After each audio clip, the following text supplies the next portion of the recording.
Hello, my dear students. My name is Shakti and I am an English lecturer since last 20 years. And today we will learn how to frame the interrogative sentences in the past indefinite tense. If you are new on our channel and if you like the video, subscribe the channel and press the bell icon so that you can get the notifications of our videos firstly. So without wasting a single second, let's get on to the topic, the framing of the interrogative sentences in the past indefinite. तो सबसे पहले हम जो है past indefinite के interrogative sentence की framing का formula देख लेते हैं।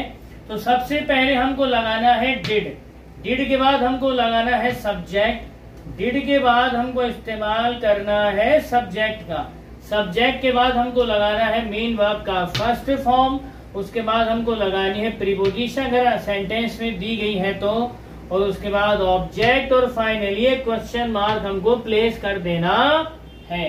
तो यहाँ पर मैंने एक सिंपल हिंदी का सेंटेंस लिखा है, हम इसको ड्राफ्ट करके देखेंगे कि आखिर इसे इंग्लिश में कैसे कन्वर्ट करते हैं। अब की बार सब्जेक्ट नाउन लिया है, तो आइए चलिए हम इसको ड्राफ्ट करके देख लेते हैं।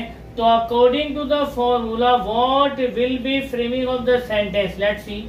तो सबसे पहले अकॉर्डिंग टू द फॉर्मूला हमको लगाना है डिड। अब यहाँ पर शुरुआत में क्या आया है ध्यान दीजिएगा, जो भी हेल्पिंग वर्ब सेंटेंस में आ रही है, जो भी सेंटेंस के अंदर हेल्पिंग वर्ब आती है, वो जब सेंटेंस की स्टार्टिंग में लगना शुरू हो जाए तो वहां पर हमको अलग से क्या लगाने की नीड नहीं है। ये हेल्पिंग वर्ब ही अब क्या का भी सेंस देगी, इसके लिए अलग से वॉट लगाने की नीड नहीं है। वो वॉट कब कहाँ कैसे लगता है ये प्रीवियस क्लासेस में मैं बता चुका हूँ, आप चाहे तो प्लेलिस्ट में जाकर के वीडियोस देख सकते हैं ताकि आपको और बेहतर आइडिया हो जाए। तो अकॉर्डिंग टू द फॉर्मूला सबसे पहले हमने यहाँ पर लगा दिया है डिड। अब डिड के बाद हमको लगाना है सब्जेक्ट, और सब्जेक्ट है विराट ने। कंफ्यूज मत होइए, आप सोचेंगे सर विराट ने, इस ने की भला क्या स्पेलिंग होगी। डोंट वरी, जैसे कि मैंने आपको प्रीवियस क्लास में चीज बताई थी, मैं को जिस तरह से हम लोग मैंने, तुमको तुमने, हमको हमने, वे को उन्होंने बोलते हैं, ठीक उसी तरह से नाहुम को भी हम लोग कुछ इसी तरह से बोलते हैं। जैसे फला फला ने कोई काम किया है या किया था, तो ये फला फला इस समय विराट है, तो विराट ने। तो अकॉर्डिंग टू द फॉर्मूला अब हमको लगाना है सब्जेक्ट, तो सब्जेक्ट है विराट। तो ये हमने विराट ऐसे कैसे लगा दिया। अब हमको लगाना है according to the formula main verb. तो वर्ब क्या है, ये रहा वर्ब यानी मारना। क्या मारा है, तो चौका मारा है। तो मारने की जो फर्स्ट फॉर्म है ये है हिट। तो यहाँ पर हम हिट ऐसे कैसे इस्तेमाल करेंगे, HIT। तब तक हमारा सेंटेंस बना डिड विराट हिट। अब हमको लगाना है प्रीपोजिशन या वर्ब के साथ अगर कोई ऑब्जेक्ट जुड़ा हुआ है, तो वर्ब के साथ अगर कोई ऑब्जेक्ट जुड़ा हुआ है तो पहले वो ऐड करेंगे और उसके बाद प्रीपोजिशन वर्ड लगाएंगे अगर सेंटेंस में दी हुई है तो देख लेते हैं क्या कोई ऑब्जेक्ट वर्ब के साथ में जुड़ा हुआ है। बिल्कुल जुड़ा हुआ है। हिट के साथ में जुड़ा हुआ है ऑब्जेक्ट चौका, तो ये भी ऑब्जेक्ट है। तो जो ऑब्जेक्ट वर्ब के साथ में जुड़ा हुआ है वो वर्ब के साथ ही सेंटेंस के अंदर आएगा। और उसके बाद अगर कितने भी ऑब्जेक्ट दिए गए हैं तो ध्यान दीजिएगा, वर्ब के बाद में जिस तरह से ऑब्जेक्ट सेंटेंस के अंदर दिए गए हैं, हम जो है इस उल्टे वे में, उल्टे क्रम में जो है जो भी ऑब्जेक्ट हमारे पास में आता जाएगा उसको ऐड करते चले जाएंगे। ठीक है, तो यहाँ पर वर्ब के साथ ऐड हुआ ऑब्जेक्ट है चौका, तो इसके लिए हमने लिख दिया 4। तो अब तक हमारा सेंटेंस बना डिड विराट हिट 4। यहाँ तक हमारा सेंटेंस ड्राफ्ट हो चुका है। अब है बारी प्रीपोजिशन वर्ड की। क्या कोई प्रीपोजिशन वर्ड सेंटेंस में है, बिल्कुल दिया गया है। ये रहा प्रीपोजिशन वर्ड से, तो यहाँ पर हमने लगा दिया फ्रॉम। यहाँ पर हमने लगा दिया फ्रॉम और ऑब्जेक्ट, फाइनली हमको ऑब्जेक्ट लगाना है मेन ऑब्जेक्ट, तो वो ऑब्जेक्ट है अपने बदले से। तो यहाँ पर हम लगाएंगे हिज बैट। तो ऑब्जेक्ट आ गया हिज बैट और एक क्वेश्चन मार्क हमको लगा देना है। तो सेंटेंस हमारा बना did Virat hit 4 from his bat. आसान था ना। तो आप जितनी प्रैक्टिस करेंगे उतनी ही आपकी कमांड इन पर बढ़ती चली जाएगी। तो अभी हम क्या करते हैं कि सेंटेंस तो यही रहने देते हैं, सेंटेंस तो यही रहने देते हैं, मगर हम लोग क्या करते हैं यहाँ पर सब्जेक्ट को चेंज कर देते हैं। और जैसे ही हम सब्जेक्ट चेंज करेंगे तो आप देखेंगे कि सेंटेंस में किस तरह से क्या वेरिएशन होता है। तो इस सेंटेंस को जब हम आई के साथ प्रैक्टिस करेंगे तो पाते हैं कि इसमें क्या चेंज आता है।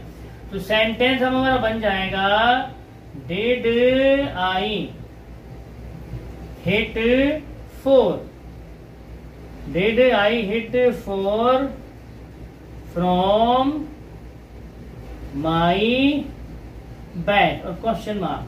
अब आप सोच रहे होंगे कि ये माई यहाँ कैसे आया। विराट जो है एक नाउन है और जब इस नाउन का हम प्रोनाउन में पॉजिटिव केस लेंगे तो वो तो हिज ही बनता है। और यहाँ पर आई जो है सब्जेक्टिव केस है और इसका पॉजिटिव केस तो माई ही होगा। तो यहाँ पर हमने माई लगा दिया। तो सेंटेंस हमारा बना did I hit 4 from my bat. अब इसी को प्रैक्टिस कर लेते हैं वी के साथ में। तो सेंटेंस हमारा बना did we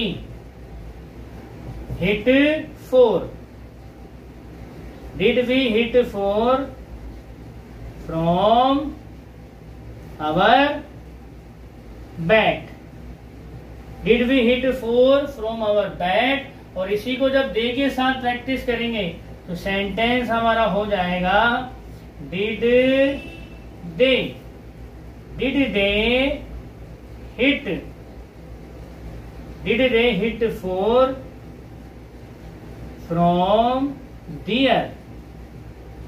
from their bat.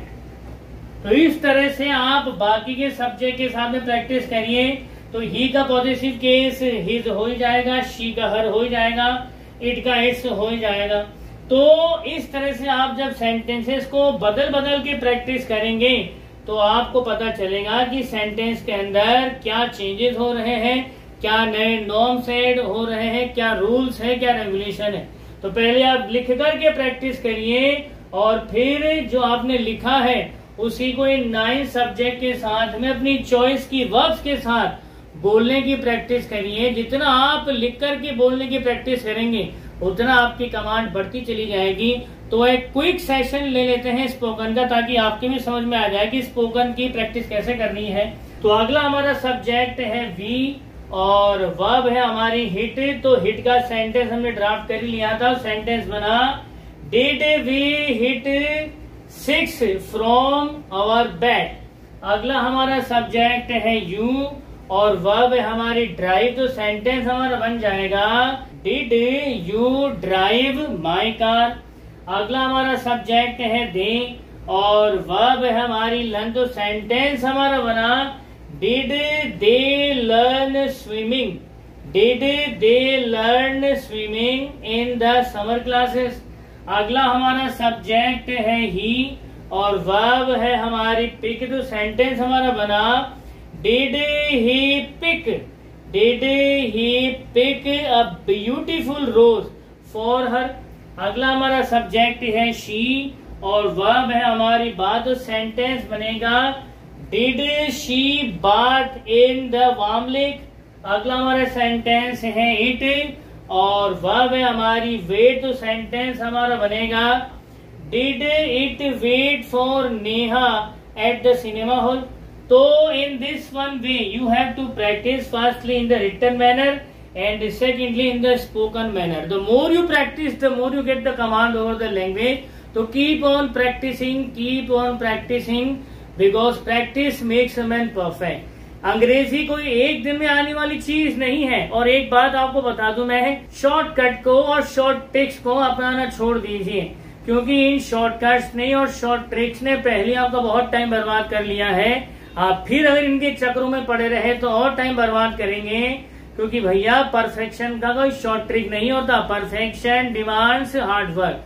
तो जो हार्ड वर्क नीडेड है वो तो आपको करना ही पड़ेगा। और अभी भी शॉर्ट ट्रिक में पड़े रहोगे तो और अपना टाइम वेस्ट करोगे। तो डोंट वेस्ट योर टाइम, आपका टाइम प्राइसलेस है। समय की कदर करिए, टाइम की कदर करिए, वरना टाइम आपकी कदर नहीं करेगा।